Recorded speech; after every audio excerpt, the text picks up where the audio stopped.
Hey everyone, and welcome back to another video.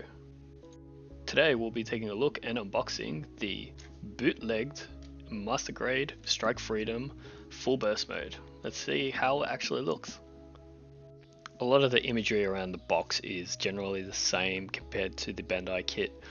You do see a lot of gimmicks here, the inner frame, the gold inner frame, a lot of the action poses, and also the full burst mode base that you get with the effects parts with the dragoons and things like that. This kit was relatively cheap. It was about 30 Australian dollars. Bought it off eBay, came in about a week, and we'll get it built. So this is my first bootleg kit. I wanted to try and test out my skills and actually test out the quality of bootleg kits and see what I could expect, because there are some bootleg kits out there which are enticing, like the 1/100 scale Virtue, which I might consider getting as well, just to have a 1/100 scale Virtue to fit in with my 00 series of Gundam as well. Majority of the runners were complete out of the packaging.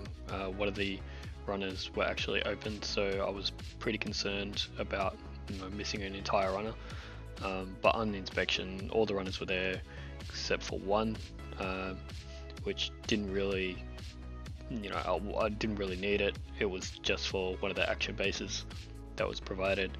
The next thing I noticed that on a few of the runners, a couple of pieces were missing.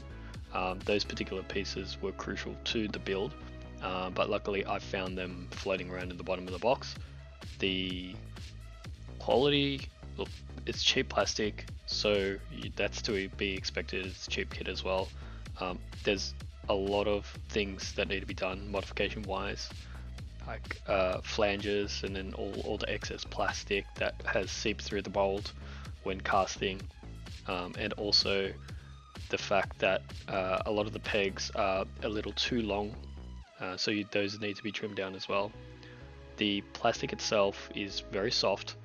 Even the white armor part's very soft, so it's very easy to take a massive chunk out of the plastic with your hobby knife or even your god hands or nippers.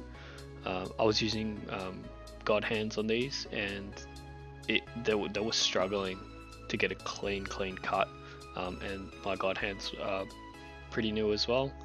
It's the quality of the plastic that that isn't really good, and creates all these defects within the plastic itself for your final finish. One other major concern when opening the box and having a look at the beam shield is that the imprint of the effect on the beam shield itself was misaligned, and we're not talking about a couple of millimeters, we're talking about maybe even a whole centimeter off center, and it just looks ridiculous. I don't know whether or not I'll be able to revitalize it and customize it so I'm able to have a good looking beam shield, but it just looks atrocious. They missed the mark on that one. I wanted to do this unboxing for you guys so you can get an idea of what to expect out of the box. I'll be building this over the next couple of days and see how it turns out, and then I'll have a full review of the kit to follow up the build. Enjoy, guys.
once again, thanks very much for watching, guys. Don't forget to subscribe to the channel so you can see the review of this kit when it goes live.